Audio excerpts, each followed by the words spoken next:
Salut à tous, voici aujourd'hui un nouveau tour de cartes très sympa. Moi en tout cas il me plaît beaucoup. Donc un jeu de cartes qu'on va venir mélanger comme ceci.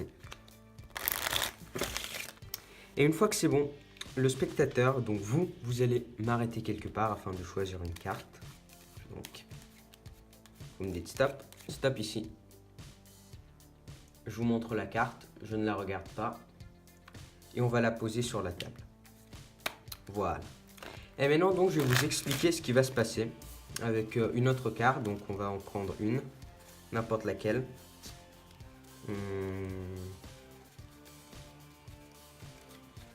Celle-ci, par exemple.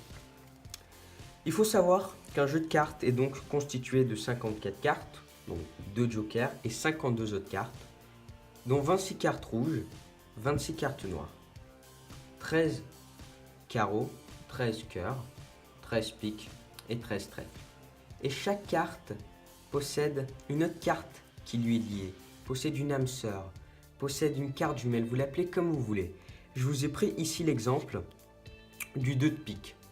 Le 2 de pique possède une carte jumelle qui est le 2 de trèfle.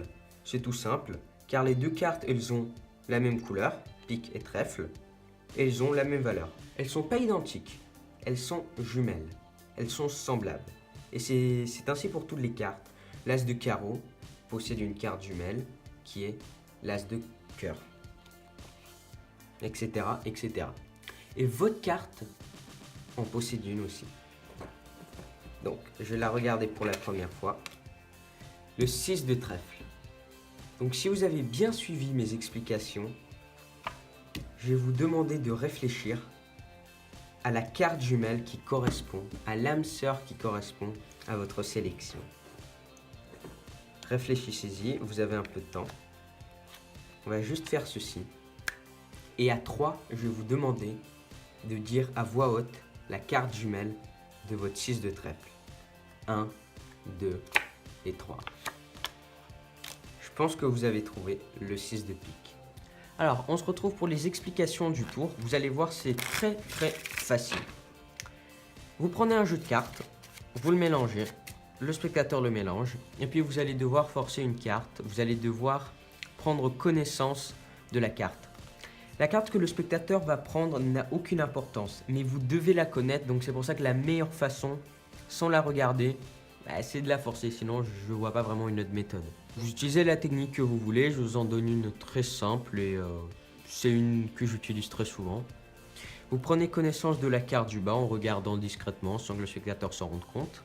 7 de carreau, puis vous coupez en gardant un break. La carte est en dessous. Vous effeuillez le bout du paquet et le spectateur vous dit stop quelque part et vous coupez au niveau du break. Et vous lui montrez la carte 7 de carreau que vous posez sur la table. Puis vous lui expliquez qu'il va vous falloir une autre carte, n'importe laquelle, pour les explications, pour ce qui va suivre. Et en fait, lorsque vous allez chercher, vous n'allez pas chercher n'importe quelle carte, mais bien l'âme sœur, la carte jumelle de celle que le spectateur a prise. Dans notre cas, le 7 de cœur. Une fois que vous avez trouvé le 7 de cœur, vous allez le prendre et le ramener sur le dessus du paquet.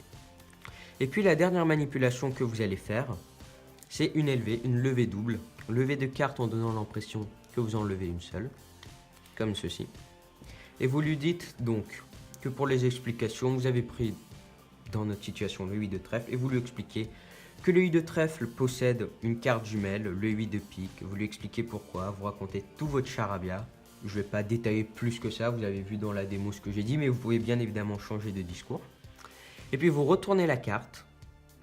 Vous prenez connaissance, soi-disant pour la première fois, de celle du spectateur, le 7 de carreau.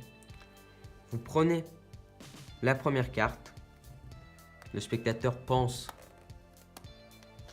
que c'est le 8 de trèfle, mais en réalité, c'est la carte jumelle du 7 de carreau, de la carte du spectateur. Vous la posez sur le dessus. Abracadabra. Vous lui dites de se concentrer, de dire à haute voix à 3 la carte jumelle. 1, 2, 3. Et vous avez fait apparaître la carte jumelle du spectateur.